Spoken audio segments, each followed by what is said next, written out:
Kenapa ada orang rela tidur dengan orang asing di tengah hutan, malam Jumat, demi rezeki? Itu bukan pertanyaan iseng, itu ritual. Dan katanya, asal-usulnya dari cinta terlarang seorang pangeran. Mereka kabur, menyusuri lembah, menyeberangi sungai, dan bersembunyi di kaki Gunung Kemungkus.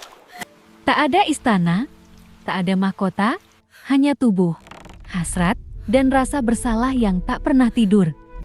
Malam-malam mereka penuh bisikan, tapi cinta itu keras kepala, dan dosa lebih keras lagi. Sampai suatu malam, tubuh sang pangeran ditemukan membiru di bawah pohon kemuning.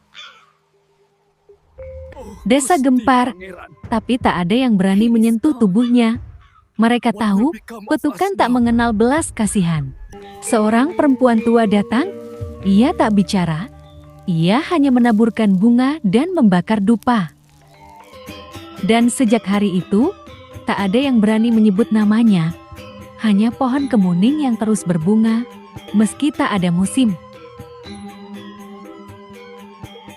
Puluhan tahun berlalu, tapi makam itu tak pernah sepi. Orang-orang datang bukan untuk berdoa, tapi untuk berharap. Mereka percaya, jika kau tidur dengan orang asing di malam Jumat, di tempat ini, rezekimu akan terbuka. Tak ada cinta, tak ada kenal, hanya tubuh yang ditukar dengan harapan, dan tanah ini menyimpan semuanya. Tapi ada satu hal yang tak pernah diceritakan, makam Pangeran Samodro bukan makam asli. Seorang peneliti menemukan bahwa Samodro tidak mati di Kemungkus, ia ditangkap, dihukum mati secara diam-diam. Makam di Kemungkus hanyalah makam kosong, dibuat oleh pengikutnya untuk mengaburkan jejak.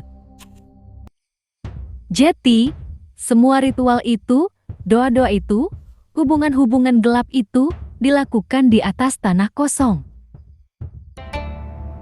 Tanah yang tidak pernah menyimpan jasad, hanya menyimpan dosa yang diwariskan.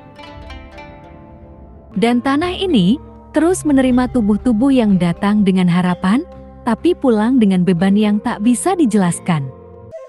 Mereka datang dengan janji, tapi tanah ini tidak pernah menjanjikan apa-apa, hanya menerima. Dan tubuh-tubuh itu terus datang, bukan untuk mencari berkah, tapi untuk menyerahkan luka. Tanah ini tidak pernah bicara, tapi tubuh-tubuh yang datang selalu meninggalkan cerita. Gunung Kemungkus bukan cuma bukit, ia seperti mulut yang menelan rahasia.